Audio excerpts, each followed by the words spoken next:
Hello friends, मैं हूं जयराम चौधरी और आप सभी का स्वागत है आपके अपने channel science Guru the best पर। Please like and share the video, comment करके बताना कैसा लगा वीडियो।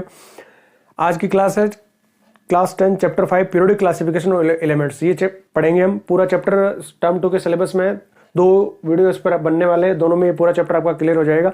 लाइक करना है, शेयर करना है और सब्सक्राइब जरूर करना है। अगर आपने अभी तक सब्सक्राइब नहीं किया तो बेल आइकन प्रेस कर लेना ताकि हर वीडियो का नोटिफिकेशन सबसे पहले आप तक मिल जाए। अपने फ्रेंड्स के साथ में भी शेयर करना। देखो, इस वीडियो में ये टॉपिक है, ये हम पढ़ने वाले हैं, ठीक है। Dobereiner triad, Newlands law of octave और मेंडलीव की पीरियोडिक टेबल के बारे में पढ़ेंगे एग्जाम के हिसाब से। डॉबरनियर के ट्रायड पे लिमिटेशन अचीवमेंट और यहाँ पर भी लिमिटेशन और अचीवमेंट पे क्वेश्चन बन सकता है। इसकी ड्रॉबैक ज्यादा पूछे जाते हैं, मेंडलीव पीरियोडिक टेबल की ड्रॉबैक्स पूछी जाती है, लिमिटेशंस पूछी जाती है। तो ये हम करेंगे। वीडियो को लास्ट तक देखना ताकि आपको हर एक चीज को अच्छे से समझ में आ जाए। चलो शुरू करते हैं। Periodic classification of elements, elements का पीरियोडिक क्लासिफिकेशन। इसका मतलब क्या है? तो इसका मतलब ये है कि एलिमेंट्स को क्लासिफाई करना, ठीक है। एलिमेंट्स क्या होते हैं? 9th क्लास में पढ़ के आ रहे हैं। Basic form of matter which are made up of only one type of atoms. As we know that elements have only one type of atom. Oxygen, hydrogen, helium, lithium, beryllium, है ना, carbon, ये सारे elements है। केवल एक ही तरह के इनमें एटम होते हैं। They have only one type of atom. आज की डेट तक टोटल 118 एलिमेंट डिस्कवर्ड हो चुके। अभी 4 रिसेंटली डिस्कवर्ड हुए, लेकिन आईयूपीएस ने अभी उनको अप्रूव नहीं किया। Out of 118, 98 are natural occurring. 98 natural occurring है, are synthesized made by the scientist in laboratory, जिनको हम आर्टिफिशियल भी कह सकते हैं। 1800 तक केवल 30 एलिमेंट डिस्कवर्ड हुए थे। 1800 तक केवल 30 एलिमेंट डिस्कवर्ड हुए थे। डॉबरनियर का जो ट्रायड आया था वो 1817 में आया था, 1817। तो उस टाइम तक केवल 30 एलिमेंट्स ही डिस्कवर्ड थे, ठीक है। सबसे पहले हम देखते हैं डॉबरनियर ट्रायड। डॉबरनियर ट्रायड क्या है? देखो, ट्रायड का यह मतलब है 3। तो डॉबरनियर ने क्या किया कि उस टाइम जितने भी डिस्कवर्ड एलिमेंट थे उनको उसने ट्रायड में रखा, यानी 3-3 के ग्रुप में रखा। 1817 में जर्मनी का एक ये था केमिस्ट, जॉन वोल्फगैंग डॉबरनियर। इसने एक सबसे, है ना, ये फर्स्ट अटेम्प्ट था टू क्लासिफाई द एलिमेंट्स। सबसे पहली बार इसने ट्राई किया था। अब इसने क्या किया कि उस टाइम जितने भी नॉन एलिमेंट्स थे, उस टाइम 30 नॉन थे, तो उन 30 के उसने ग्रुप बनाए और 3 के ग्रुप बनाए। उनको उसने, क्योंकि 3 थे, एक ग्रुप में 3 एलिमेंट्स थे, तो उसने नाम दिया ट्रायड्स। फिर उसने क्या किया कि इस ट्रायड्स में, यानी जो 3 का ग्रुप था, इसमें से जो बीच वाला एलिमेंट था उसका जो एटॉमिक मास था वो इसके जो ऊपर और नीचे वाले 2 एलिमेंट थे, इन दोनों के एवरेज एटॉमिक मास के रफली इक्वल था, ठीक है। हमें इनको रखना कैसे? Increasing order of their atomic masses. यानी इसने क्या किया, इसने identify some groups of 3 elements called triads. फिर देखो, फिर क्या किया इसने? When 3 elements of triads arranged in the order of increasing atomic masses, the atomic mass of the middle element was रफली average of the atomic masses of the other 2 elements, ठीक है। इसने ट्रायड में जो 3 एलिमेंट्स थे, उन 3 elements को increasing order of atomic masses में अरेंज किया। फिर जो बीच वाला एलिमेंट था, ये जो बीच वाले है, आप देखो यहाँ पर 3 ट्रायड है, इसका जो एटॉमिक मास था वो इन दोनों के एटॉमिक मास के रफली एवरेज था, ठीक है। इन दोनों का एटॉमिक मास, जैसे यहाँ पर ये लिथियम का 6.9 है और पोटेशियम का 39 है। इन दोनों का अगर एवरेज निकालते तो 45.9/2 यानी 23 आता है। और सोडियम जो बीच में है उसका 23 होता है, इस तरह से, ठीक है। तो 30 में से केवल ये 3 ही इसने ट्रायड फाइंड आउट किए उस टाइम। अब ये ट्रायड पे क्वेश्चन पूछा जा सकता है कि इनमें से कौन सा डॉबरनियर का ट्रायड है या नहीं है। तो ये आप याद रख लो, 3 है। देखो, ये इस ट्रिक से याद रख सकते हो आप, ऐसे इसको याद रख लो आप, लीनाक, ठीक है। लिथियम, सोडियम, पोटेशियम का एक बन गया लीनाक, ठीक है। इसी तरह से ये कासरबा, ठीक है, कैल्शियम, स्ट्रोंशियम और बेरियम का। इसी तरह से ये क्लोरीन, ब्रोमीन और आयोडीन का कल बाहर आई, ऐसे याद कर लो, ठीक है। ये 3 ट्रायड बन गई। ये हमारा फर्स्ट मॉडर्न पीरियोडिक टेबल में ये फर्स्ट ग्रुप की है, ठीक है, एल्काली मेटल है। ये सेकंड ग्रुप वाली मेटल है, एल्काली सॉइल मेटल, और ये 17th ग्रुप के हेलोजन है, ठीक है। तो 3 ट्रायड है, ये पूछा जा सकता है इस पर, लीनाक, कासरबा और कलबार आई, ठीक है। लीनाक, कासरबा, कलबार आई। अब यहाँ पर क्वेश्चन बन सकता है इसके अचीवमेंट और लिमिटेशन पे। तो अचीवमेंट क्या था? अचीवमेंट यही है कि first attempt to relate the properties of an element to its atomic weight. इससे पहले एलिमेंट डिस्कवर्ड थे, लेकिन जो साइंटिस्ट थे वो इनको क्लासिफाई नहीं कर पा रहे थे, इनकी प्रॉपर्टीज को रिलेट नहीं कर पा रहे थे, ठीक है। तो ये डॉबरनियर पहला वो आदमी था जिसने क्या किया कि इनकी प्रॉपर्टीज को एटॉमिक मास से रिलेट किया। First attempt to relate the properties of the element to its atomic weight, ठीक है। एटॉमिक वेट या एटॉमिक मास से पहली बार इनकी प्रॉपर्टीज को रिलेट किया इसने। तो ये इसका अचीवमेंट है। लिमिटेशंस क्या है? तो लिमिटेशंस देखो, ये 2 लिमिटेशंस है कि could not be applied to all the elements known at that time. जैसे मैंने आपको बताया कि उस टाइम तक टोटल 30 एलिमेंट्स नोन थे। आउट ऑफ 30 उसने केवल 3 ट्रायड से बनाए। 9 ऐसे बन सकते थे, जबकि 9 ट्रायड बनाए जा सकते थे, ठीक है, लेकिन वो केवल 3 ही बना सका। तो सबको अरेंज नहीं कर पाया, वो सबका क्लासिफिकेशन नहीं कर पाया वो। सेकंड इसका ये हो जाएगा कि could not explain relation between properties of elements and there atomic masses. ठीक है, जैसे अभी मॉडर्न पीरियोडिक टेबल में क्या देखते हैं कि इनकी केमिकल प्रॉपर्टी सिमिलर क्यों है, क्योंकि इनके सबके पास एक एक वैलेंस इलेक्ट्रॉन है ना, इसलिए इनकी सिमिलर प्रॉपर्टीज आएगी। तो ये चीज वो वहां नहीं बता पाया कि भाई एटॉमिक मास के कंसेप्ट में या एटॉमिक मास के रिलेटिव इनकी प्रॉपर्टीज सिमिलर क्यों है, ये चीज नहीं बता पाया। तो ये दो इसकी लिमिटेशन हो जाएगी। Next is Newlands law of Octave. देखो वहां ट्राइड था, डोब्रेनियर का ट्राइड है और न्यूलैंड का ऑक्टेव है, ये ध्यान रखना। ठीक है, इन 1866 वहाँ 1817 में सबसे फर्स्ट अटेम्प्ट था वो डोब्रेनियर का, और ये 1866 में इसने दिया था। उस टाइम तक टोटल 56 एलिमेंट डिस्कवर्ड हो चुके थे 1866 में। ठीक है, और डोब्रेनियर के टाइम केवल 30 थे, यहाँ पर 56 हो गए। यहाँ पर देखो उसने क्या किया, arrange elements in order of increasing atomic mass. ठीक है, जैसे उसने किया था डोब्रेनियर ने, सेम वैसे इसने भी एलिमेंट्स को 56 जो एलिमेंट्स इनको increasing order of atomic masses में अरेंज किया। Started from hydrogen that have lowest atomic mass and ended at thorium 56। उस टाइम तक 56 ही थे, तो उसने हाइड्रोजन जो इसका लोएस्ट एटॉमिक मास है वहां से स्टार्ट करके 56 तक जो लास्ट था थोरियम, वहां तक इसने अरेंज किया। फिर इसने क्या फाइंड किया कि every eighth element had properties similar to that of the first, same as octave found in the music. Every eighth element had properties similar to that of the first, every eighth element had the similar properties to the first element. यानी उसने इस तरह से इनको group में रखा, जैसे music में 7 नोट्स होते हैं। ठीक है, ये वेस्टर्न म्यूजिक के 7 नोट्स है, डो रे मी फा सो ला टी। इसी तरह से ये हिंदुस्तान की जो म्यूजिक है, इंडियन म्यूजिक, उसके 7 नोट्स है, सा रे गा मा पा दा नी। नी के बाद वापस सा आ जाएगा। ठीक है, सा रे गा मा पा दा नी सा। तो ऐसे ही जैसे यहाँ पर 1 2 3 4 5 6 7 और 8वां वापस सास है। तो उसने जब अरेंज किया तो उसने ये देखा कि every eighth element had the similar properties to the first. Achievement of Newlands octave, देखो इसकी क्या क्या अचीवमेंट थी। This classification relate the properties of the elements to their atomic masses और वेट। ठीक है, it indicate that there is a periodicity in the properties of the element. पहली बार इसने ये इंडिकेट किया कि there is a periodicity in the properties of the element. इसका मतलब क्या है, periodicity in the properties of the element means repetition of the properties. Periodicity word का यहाँ पर मतलब है repetition of the properties after some interval. जैसे ये जो प्रॉपर्टी होगी हाइड्रोजन की, जो प्रॉपर्टीज होगी वही प्रॉपर्टीज वापस रिपीट होगी आफ्टर द सेवन एलिमेंट। ठीक है, after the 7 element the same property will repeat, that is called periodicity. इसी का मतलब पीरियोडिसिटी है कि प्रॉपर्टीज में पीरियोडिसिटी है, मतलब वही प्रॉपर्टी बार बार रिपीट होती है। आप period the properties will be repeated. This classification work quite well for lighter elements up to calcium.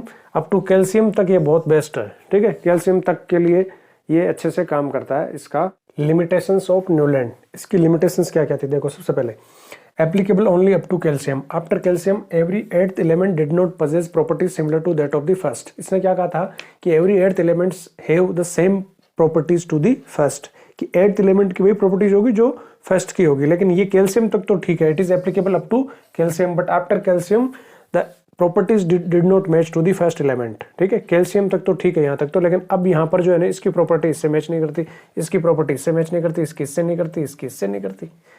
Second देखो, Newland assumed that only 56 element exist in nature and no more element would be discovered in the future.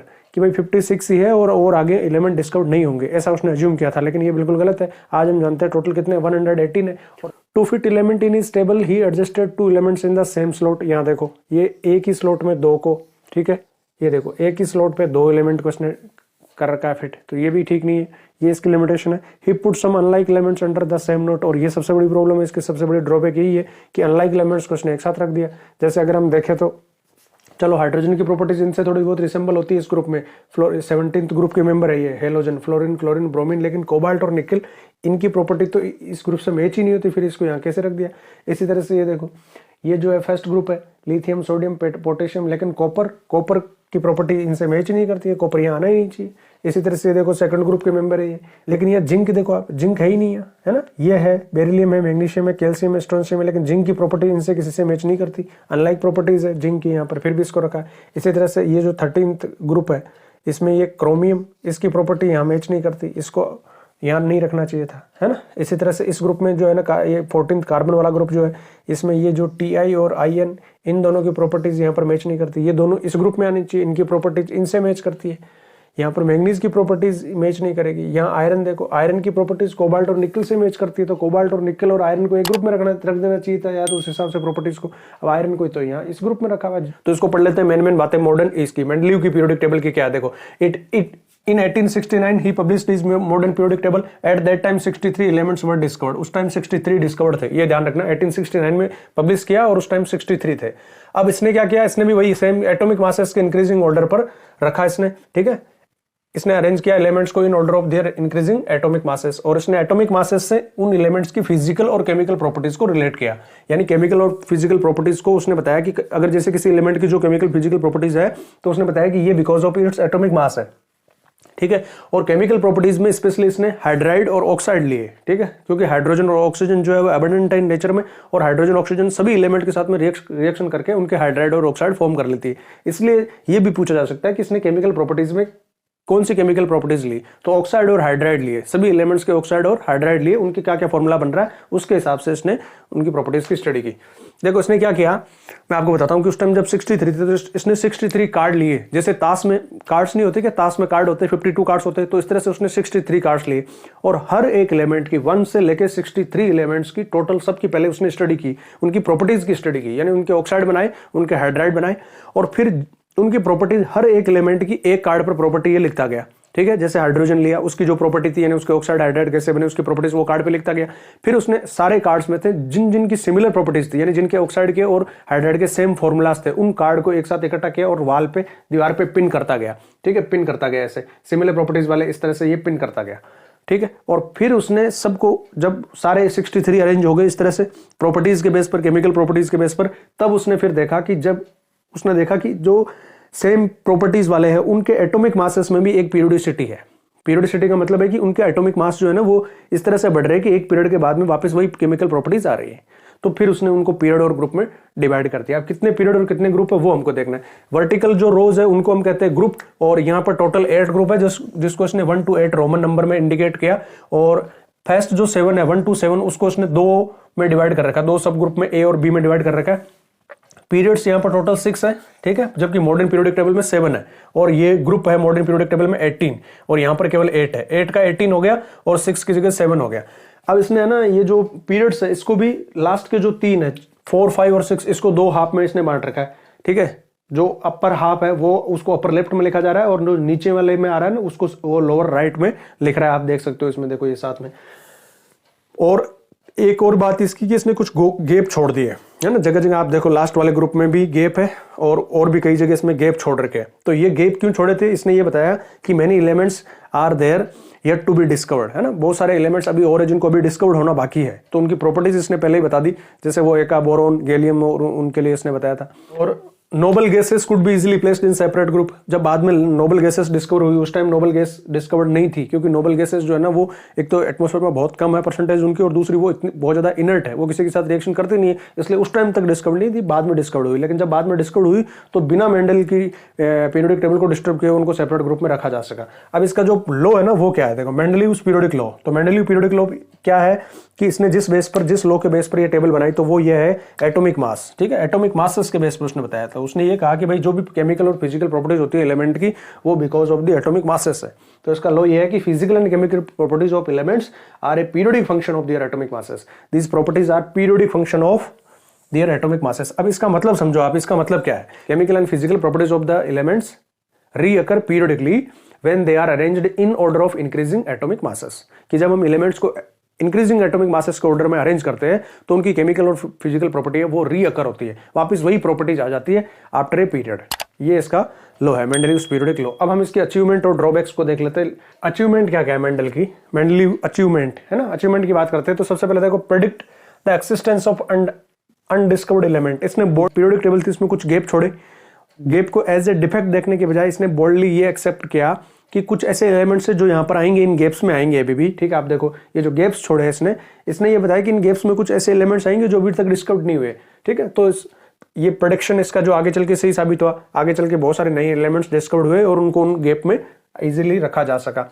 Second point है देखो यहाँ पर systematic study of elements. पहली बार इसने जितने भी एलिमेंट्स थे उनकी सिस्टमेटिक स्टडी की। कैसे की स्टडी, उसने सभी एलिमेंट्स 1 to 63 को सबको लिया, सबकी स्टडी की, ठीक है, सबके प्रॉपर्टीज निकाली, हाइड्राइड निकाले, सबके हाइड्राइड बनाए, ऑक्साइड बनाए, और फिर उनको पिन करता गया। ये सेम जिनके ऑक्साइड के सेम फॉर्मूला आ रहे थे, हाइड्रोजन के सेम, हाइड्राइड के सेम फॉर्मूला आ रहे थे, उनको पिन करता गया और दीवार पर ऐसे चिपकाता गया, रखता गया। तो इस तरह से उसने पीरियड्स में और ग्रुप्स में इनको रखा सिस्टमेटिक तरीके से पहली बार, ठीक है। थर्ड पॉइंट देख लेते हैं, predict the properties of several undiscovered element on the basis of their position in the periodic table. अब इसने क्या किया कि उस टाइम पहले से ही कुछ प्रिडिक्ट कर दिया, जैसे उस समय है ना, ये जो 3 एलिमेंट है ये जिनको इसने एका नाम दिया था, एका बोरॉन, एका एल्यूमिनियम और एका सिलिकॉन नाम दिया था, ये उस टाइम डिस्कवर्ड नहीं थे। आप देखो टेबल में, ये बाद में डिस्कवर्ड हुए थे। जो एका बोरॉन था वो था स्कैंडियम, और जो एका एल्यूमिनियम था वो गैलियम था, और एका सिलिकॉन जो था वो जर्मेनियम था। लेकिन इनकी प्रॉपर्टीज इसने पहले ही बता दी थी, ठीक है। इनके लिए गैप छोड़ दिया इसने टेबल में, और कहा कि यहाँ पर इन प्रॉपर्टीज वाले एलिमेंट्स आएंगे, यानी यहाँ पर वो एलिमेंट्स आएंगे जिनका मेल्टिंग पॉइंट इतना होगा, जिनका बॉइलिंग पॉइंट इतना होगा, जिनका हाइड्राइड का फॉर्मूला ये होगा और ऑक्साइड का फॉर्मूला ये होगा। इसने पहले ही बता दिया था, ठीक है। और बाद में जब ये डिस्कवर हुए तो इनकी वही प्रॉपर्टीज निकली, वही सेम इनके एटॉमिक मासेस निकले, और वही सेम इनकी प्रॉपर्टीज निकली, ऑक्साइड हाइड्राइड के फॉर्मूला वही निकले, जिनको उसने उस समय नाम दिया था एका बोरॉन, ठीक है। एका ऐड करके नाम दिया था, स्कैंडियम का एका बोरॉन दिया था क्योंकि बोरॉन के जस्ट बाद वाले ग्रुप में है, और गैलियम को एका एल्यूमिनियम कहा। उससे पहले वाले जो एलिमेंट है ना, उससे पहले वाले जो एलिमेंट है उसके नाम में एका जोड़ दिया इसने। उसी ग्रुप में, सेम ग्रुप में इसने ये एका नाम कैसे दिया कि सेम जैसे स्कैंडियम जो है, स्कैंडियम से उसी ग्रुप में स्कैंडियम से पहले जो एलिमेंट आ रहा है वो बोरोन आ रहा है, तो बोरोन के नाम के आगे एका जोड़ के एका बोरोन नाम दे दिया। इसी तरह से गैलियम जिस ग्रुप में है, गैलियम ग्रुप नंबर 3 में है, तो इससे पहले एल्यूमिनियम आ रहा है तो उसके नाम के आगे एका जोड़ दिया, एका एल्यूमिनियम। इसी तरह से जर्मेनियम ग्रुप नंबर 4 में है, और जर्मेनियम से जस्ट पहले जो आ रहा है वो सिलिकॉन है, तो सिलिकॉन के नाम में एका जोड़ दिया, एका सिलिकॉन नाम दे दिया, जो बाद में यहाँ पर जो जर्मेनियम आया। तो इस तरह से इसने पहले ही प्रेडिक्ट कर दिया कि भाई ये जो गैप है ना, इन गैप में ये एलिमेंट आएंगे, उनकी ये प्रॉपर्टीज होगी, ठीक है। तो ये इसका एक बहुत ही बड़ा मतलब प्लस पॉइंट था।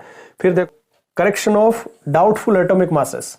कुछ ऐसे एलिमेंट्स थे जिनके एटॉमिक मासेस डाउटफुल थे, तो उनको इसने करेक्ट किया। ऑक्साइड और हाइड्राइड के फॉर्मूले से इनकी वैलेंसी निकाल के इसने करेक्ट किया। कैसे करेक्ट किया? देखो, जो बेरिलियम है ना, बेरिलियम का एटॉमिक मास आज हम जानते हैं, बेरिलियम का एटॉमिक मास जो होता है वो 9 होता है। आप देखो इस टेबल में भी 9.012 होता है, तो हम इसको 9 ले सकते हैं, तो 9 होता है। लेकिन इससे पहले जब इसने बताया ना, ये करेक्ट करके इसने बताया, मेंडलीव ने बताया, इससे पहले इसका एटॉमिक मास जो है ना वो 13.5 माना जाता था। फिर है देखो अगला पॉइंट जो इसकी अचीवमेंट में है कि पोजिशन ऑफ नोबल गैसेस। देखो उस टाइम तक नोबल गैसेस डिस्कवर्ड नहीं थी, लेकिन नोबल गैसेस की फिर बाद में जब वो डिस्कवर्ड हुई तो बिना टेबल को डिस्टर्ब किए, बिना इसके जो ऑर्डर था इसका, उस ऑर्डर को डिस्टर्ब किए, उनको एक सेपरेट ग्रुप में रखना पॉसिबल हुआ बिकॉज ऑफ दिस टेबल, ठीक है। उसने जो लास्ट वाला जो ग्रुप था, 8th ग्रुप या 0 ग्रुप, वहां पर उनको इजीली रखा जा सका उनकी प्रॉपर्टीज के हिसाब से। तो ये इनके अचीवमेंट थे। अब हम बात करते हैं इसकी डीमेरिट्स की या इसकी ड्रॉबैक्स की। उस पर क्वेश्चन थोड़ा ज्यादा बनने के चांसेस है। तो वो इसकी क्या क्या लिमिटेशंस थी, ये इसकी पीरियोडिक टेबल है, आप देखते जाना, पॉइंट वाइज मैंने ये लिखा हुआ है। देखो आप इसका स्क्रीनशॉट ले लो, क्या क्या इसकी लिमिटेशंस थी। इस पे ज्यादा क्वेश्चन बनते हैं, इस पे ज्यादा पूछा जाता है। देखो फर्स्ट, सबसे पहली लिमिटेशन तो इसकी यही है कि no fix position of hydrogen. In modern periodic table hydrogen की फिक्स पोजीशन है, क्योंकि वो ग्रुप नंबर 1 में आता है एटॉमिक नंबर के हिसाब से, ठीक है। उसके पास 1 वैलेंस इलेक्ट्रॉन है, इसलिए ग्रुप नंबर 1 का मेंबर है। लेकिन यहां पर क्योंकि इसने एटॉमिक मास लिया, तो एटॉमिक मास वाले कंसेप्ट के हिसाब से हम हाइड्रोजन को जो है ना ग्रुप नंबर, इसके ग्रुप नंबर 1 में भी रख सकते हैं, और इसका जो ग्रुप नंबर 7 है, ग्रुप नंबर 7 में भी रख सकते हैं। हेलोजन के साथ में भी रखा जा सकता है इसको, तो इसको एल्काली मेटल के साथ में भी रखा जा सकता है और हेलोजन के साथ में रखा जा सकता है, क्योंकि इसकी प्रॉपर्टी सेम वही है जो एल्काली मेटल की है, और वही प्रॉपर्टी है जो सेम हेलोजन की है, ठीक है। इसलिए एक तो ये है कि no fix position was given to the hydrogen. Second इसकी एनामोली या जो ड्रॉबैक थी वो ये है कि पोजीशन ऑफ आइसोटोप। देखो उस टाइम आइसोटोप डिस्कवर्ड नहीं थे, तो आइसोटोप की पोजीशन को ये सेटिस्फाई नहीं कर पाएगा। इसकी टेबल से हम आइसोटोप की पोजीशन को जस्टिफाई नहीं कर सकते। क्यों नहीं कर सकते? क्योंकि आइसोटोप्स क्या होते हैं, जैसे आइसोटोप, जैसे कार्बन के आइसोटोप की बात करें, कार्बन 12 और कार्बन 14 दो आइसोटोप है। अब एटॉमिक मास के हिसाब से तो फिर ये अलग अलग ग्रुप में जाएंगे भाई, एटॉमिक मासेस के हिसाब से। जैसे इसके हिसाब से तो इसका एटॉमिक मास 12 है, इसका 14 है, तो इस हिसाब से तो ये दो अलग अलग ग्रुप में जाएंगे। जबकि एटॉमिक नंबर के हिसाब से इनकी फिक्स पोजीशन हो जाएगी, क्योंकि एटॉमिक नंबर में हम क्या करते हैं, नंबर ऑफ प्रोटॉन, तो नंबर ऑफ प्रोटॉन के हिसाब से ये दोनों जो आइसोटोप है वो एक ही प्लेस पे आएंगे, एक ही जगह आएंगे, एक ही बॉक्स में आएंगे, ठीक है। लेकिन इसके हिसाब से, मेंडलीव के हिसाब से, क्योंकि इनका एटॉमिक मास जब दोनों का अलग अलग है, तो इनको दोनों को अलग अलग पोजीशन देनी पड़ेगी फिर। तो ये क्योंकि ये उस टाइम थी नहीं, बाद में जब ये डिस्कवर्ड हुए आइसोटोप, तो फिर ये प्रॉब्लम आई कि भाई अब मेंडलीव की पीरियोडिक टेबल में आइसोटोप को कहां रखे, तो इसको ये जस्टिफाई नहीं कर पाया।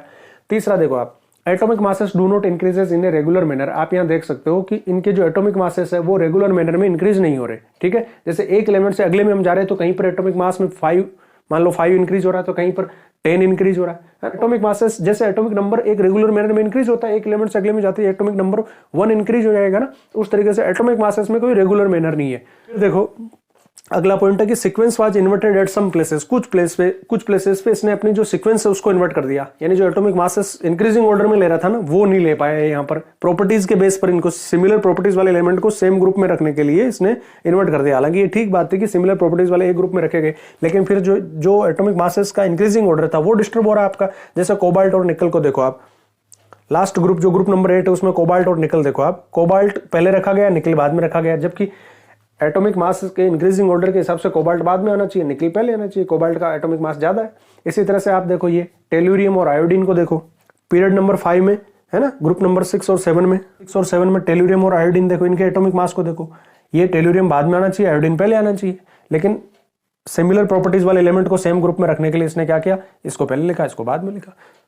ठीक है, फिर देखो अगला पॉइंट है uncertainty in the prediction of new elements. अब अनसर्टेनिटी है प्रेडिक्शन ऑफ न्यू एलिमेंट्स की, कितने नए एलिमेंट डिस्कवर होंगे एटॉमिक मास के बेस पर, तो अनसर्टेनिटी है ना भाई, अनसर्टेनिटी, क्योंकि एटॉमिक मास रेगुलर मैनर में इंक्रीज नहीं हो रहा है। जैसे इसकी टेबल में हम देखें, हाइड्रोजन का एटॉमिक मास 1 है, उसके बाद लिथियम है ना, लिथियम का 6 है, तो 1 से 6 के बीच में एटॉमिक मास कितना डिफरेंस है, 5, तो इसका मतलब क्या है, यहाँ पर 5 नए एलिमेंट्स आएंगे, है ना, अनसर्टेनिटी, या 2 नए आएंगे, कितने आएंगे। अभी आज हम देखते हैं मॉडर्न पीरियोडिक टेबल में हाइड्रोजन और लिथियम के बीच में केवल एक एलिमेंट है नया, हीलियम है। ठीक है, तो मॉडर्न पीरियोडिक टेबल से तो हम बता सकते हैं कि भाई एटॉमिक नंबर के हिसाब से हाइड्रोजन का 1 है और लिथियम का 3 है, तो बीच में कौन नहीं आ रहा है, 2 नहीं आ रहा, तो इसका मतलब एक और नया एलिमेंट आएगा। लेकिन इसके हिसाब से एटॉमिक मास के हिसाब से अगर हम यहाँ पर देखें तो हाइड्रोजन का एटॉमिक मास 1 है ना, हाइड्रोजन का एटॉमिक मास 1 है, और इसका देखो आप लिथियम का एटॉमिक मास कितना, 6 है, तो बीच में कितना डिफरेंस हो गया, 5। इसका मतलब 5 नए आएंगे कि 2 आएंगे कि 3 आएंगे, कितना आएगा, ये अनसर्टेनिटी है। ठीक है, तो uncertainty in the prediction of new elements. और देखो अगला पॉइंट है इसका कि no similarities among the elements in the 2 sub group. अगर हम सब ग्रुप में जो इसने रखा है ना, सब ग्रुप में भी आप देखो कि एलिमेंट्स के बीच में कोई सिमिलरिटी नहीं है। जैसे ये फर्स्ट ए सब ग्रुप जो है, फर्स्ट ए, और ये फर्स्ट बी सब ग्रुप है, आप इनके एलिमेंट्स को देखो, लिथियम सोडियम पोटेशियम, ये तो सिमिलर है, लेकिन लिथियम सोडियम और पोटेशियम जो है ना, वो कॉपर एजी और एयू, इनसे कहां सिमिलर है, इनकी प्रॉपर्टीज और इनकी प्रॉपर्टीज में कितना डिफरेंस है। मॉडर्न पीरियोडिक टेबल में अगर हम देखें तो ये वाले और ये वाले इनकी प्रॉपर्टीज में बहुत डिफरेंस है, तो ये एक्सप्लेन नहीं कर पाएगी भाई, और ये समझा भी नहीं पाया, और इनको इसको एक तरीके से गलत तरीके से रखा कि एक ही सब ग्रुप जो फर्स्ट है और फर्स्ट बी है, ग्रुप तो एक ही है सेम, तो सेम ग्रुप में देखो अलग अलग प्रॉपर्टीज के एलिमेंट्स को रखा हुआ है। Could not explain, last point है, could not explain the causes of periodicity. ये पीरियोडिसिटी की कॉज को एक्सप्लेन नहीं कर पाएगी कि why there is a periodicity in the elements। ठीक है, इसने ये तो बता दिया कि there is a periodicity in the elements, ठीक है, but why the periodicity, the cause of periodicity could not explain by the Mendeleev। ठीक है, chemical and physical properties reoccur periodically when we arrange these elements in increasing order of their atomic masses, but what is the cause, क्यों होती है reoccur, वापस क्यों आती है वही सेम केमिकल प्रॉपर्टीज, ये नहीं एक्सप्लेन कर पाया। मॉडर्न पीरियोडिक टेबल में इस चीज को एक्सप्लेन कर दिया गया कि भाई सेम अगर हम जाएंगे तो एक ग्रुप से अगले ग्रुप में जाएंगे तो सेम वही पीरियड केमिकल प्रॉपर्टीज आती है। क्यों? क्योंकि number of valence electron same है। ग्रुप में हम देखते हैं जैसे ग्रुप नंबर 1 के सभी एलिमेंट्स की प्रॉपर्टीज सेम क्यों है? क्योंकि उनके सबके पास में सेम वैलेंस इलेक्ट्रॉन है। ग्रुप नंबर 2 वालों के पास सबके पास 2 वैलेंस इलेक्ट्रॉन, इसलिए उनकी सबकी प्रॉपर्टीज जो है वो सेम है। Chemical properties are because of the valence electron, है ना, और वैलेंस इलेक्ट्रॉन उनके पास सबके पास सेम है, इसलिए सबकी सेम प्रॉपर्टी है। ये चीज ये एक्सप्लेन नहीं कर पाया कि why there is a reason of periodicity, ठीक है, on basis of atomic mass. Atomic mass के बेस पर आप इसको समझा ही नहीं सकते। तो ये इसकी कुछ लिमिटेशंस थी, ड्रॉबैक्स थी।